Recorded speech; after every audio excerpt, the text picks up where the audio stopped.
सुनिए जी, मैं सोचती हूँ कि भगवान ने हमें इतना कुछ दिया है, तो क्यों ना हम अपने बच्चों को विदेश भेज दें पढ़ाई के लिए। कहे तो तुम ठीक ही रही हो, इसी बहाने इनमें जिम्मेदारी भी आ जाएगी। पर हाँ, मैं अपने पांचों बेटों को विलायत नहीं भेजूंगा। लेकिन ऐसा क्यों? अरे बाबा, कोई तो ऐसा हो जो मेरे काम कारोबार को भी आगे बढ़ाए और यहीं पर रहकर मेरा हाथ बटाए। समझ गई। तो हम अपने बड़े बेटों को भेज देते हैं। वैसे भी विवेक अभी बहुत छोटा है। तुम ठीक कहती हो।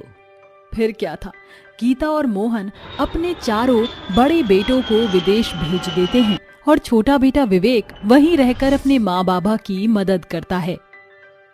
अब 10 साल बीत गए थे। सभी बेटे अब जवान हो गए थे। माँ गीता और बाप मोहन भी अब अधेड़ उम्र के हो गए थे। अरे बेटा विवेक, जरा इधर तो आ। जी माँ, कहिए। तेरे लिए एक रिश्ता आया है। लड़की बहुत अच्छी है, संस्कारी है, पूरे 36 गुण हैं उसके अंदर। तू कहे तो शादी के लिए हाँ कर दूं? माँ, आप मुझसे क्यों पूछ रही हैं? ये मैं आपके ऊपर छोड़ता हूँ। गीता विवेक की शादी के लिए हाँ कर देती है और कुछ दिनों बाद विवेक की शादी कंगना से हो जाती है। कंगना का रंग काला था, इसीलिए उसे काफी तानों का सामना करना पड़ता था। एक दिन कंगना घर का काम कर रही थी कि तभी अचानक दरवाजे पर कोई आया। अरे कंगना, बेटा जरा देखना कौन है। जी माँ। कंगना दरवाजा खोलती है और उसके सामने 4 गोरी गोरी अंग्रेजन और 4 आदमी खड़े थे। हाय, ये कौन चिकनी चमेलियां हैं और इन्होंने कितने कम कपड़े पहन रखे हैं। अरे कौन है कंगना? हे मेरे भगवान, ये मैंने क्या देख लिया। अरे कंगना, ये अधनंगी लड़कियां कौन है? माँ, ये तुम्हारी बहुएं हैं। नमस्ते सासू माँ जी। अरे ये तू क्या बोले जा रहा है सागर? हाँ माँ, हम तेरे लिए 7 समंदर पार की बहुएं लाए हैं। हे भगवान, ये सब सुनने से पहले मैं मर क्यों नहीं गई। माँ जी, क्या ये आपके बड़े बेटे हैं? हाँ। बुरा ना माने तो एक बात कहूँ? बोल। अगर आपके बड़े बेटे इन लड़कियों के साथ शादी करके खुश हैं तो आपको भी इन्हें अपना लेना चाहिए। गीता को कंगना की बात समझ आ जाती है और वो अपनी सारी विदेशी बहुओं को अपना लेती है।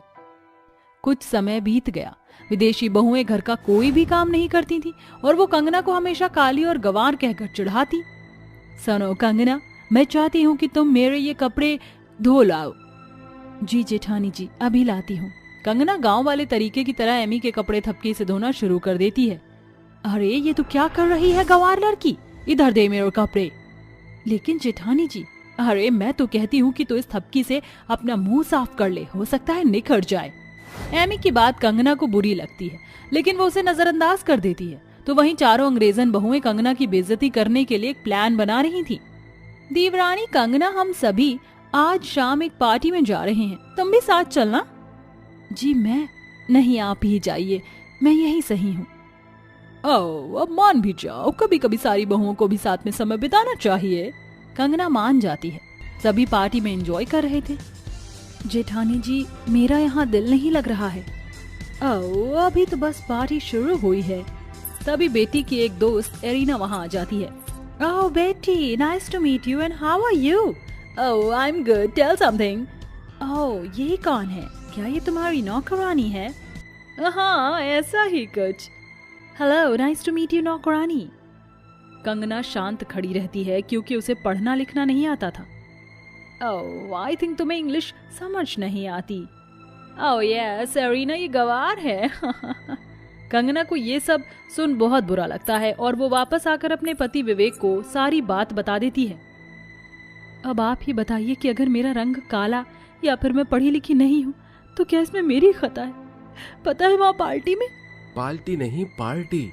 हाँ वही, वहाँ सबके सब मेरा मजाक बना रहे थे। मैं आपसे पूछती हूँ, क्या गांव से होना कोई गलत बात है?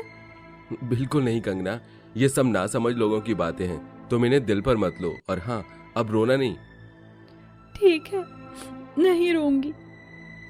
हाँ तो मैं ये सोच रहा था कि क्यों ना तुम भी पढ़ाई शुरू कर दो। अब इस उम्र में? तो क्या परेशानी है, और वैसे भी पढ़ाई की कोई उम्र थोड़े ना होती है। तो बोलो, क्या कहती हो तुम? वो सब तो ठीक है, पर स्कूल जाने के लिए मेरे पास समय कहाँ है।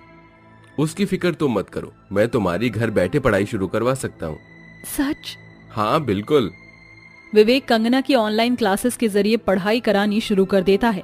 घर में किसी को भी इस बात की खबर नहीं थी। कंगना सारा दिन खूब मेहनत से काम करके रात को पढ़ने बैठती और रात के खाली समय में विवेक भी उसे पढ़ाता। अब काफी समय बीत गया था। विदेशी बहुएं ऐसी की ऐसी ही थी। वो अपना सारा काम कंगना से करवाती और खुद निठल्ली पड़ी रहती। सुनो कंगना, आज रात ना मेरी फ्रेंड के यहाँ पर एंगेजमेंट की पार्टी है, उसने तुम्हें भी इनवाइट किया है, तो तैयार हो जाना। जी भाभी जी। सभी तैयार होकर पार्टी में चले जाते हैं। जरा आज तो इस कंगना का चेहरा देखो, कुछ अलग सी ही चमक है चेहरे पर। और ये यहाँ आने को कितनी आसानी से तैयार हो गई। लगता है पिछली वाली इंसल्ट भूल गई है। भूल गई तो अब याद दिला दें। Oh Arena, of course. सभी कंगना के पास जाती हैं। हेलो नौकरानी, how are you? Hello, I am fine and I would like to tell you that I'm not a servant. Are you understood? सभी कंगना को इंग्लिश में बात करते देख हैरान हो जाते हैं। Oh, I think I should go. Of course, as you wish. Kangana बहुत खुश थी। उसने इंग्लिश में बात करके सारी अंग्रेजनों के मुंह पर एक करारा थप्पड़ मारा था। इस कंगना का सारा एटीट्यूड तो अब मैं निकालती हूँ। पॉली कंगना पर ड्रिंक फेंकने के लिए टेबल तक जाती है, लेकिन उसकी ड्रेस वहीं टेबल में फंसकर फट जाती है। अरे पॉली भाभी, ये क्या हो गया? आप घबराइए मत, मैं सब कुछ ठीक कर दूंगी, पर आप मेरे साथ चलिए। कंगना पॉली को बाथरूम में ले आती है। आप घबराइए नहीं, मैं हमेशा अपने साथ सुई और धागा रखती हूँ, ऐसे इमरजेंसी में बहुत काम आता है ये। लाइए, मैं आपकी ड्रेस सिल देती हूँ। कंगना पॉली की ड्रेस को सुई और धागे की मदद से सिल देती है। हो गया, अब आप आराम से पार्टी एंजॉय कीजिए। मुझे माफ करना Kangana, I am so sorry. मैंने हमेशा ही तुम्हें बुरा भला कहा। I am sorry. कोई बात नहीं भाभी जी, मैंने कभी आपकी बातें दिल से नहीं लगाई, आप माफी मत मांगिए। बाकी तीनों जेठानियां भी बाथरूम के बाहर खड़ी होकर सारी बातें सुन रही थी। हमें भी माफ कर देना कंगना, हम सभी कितने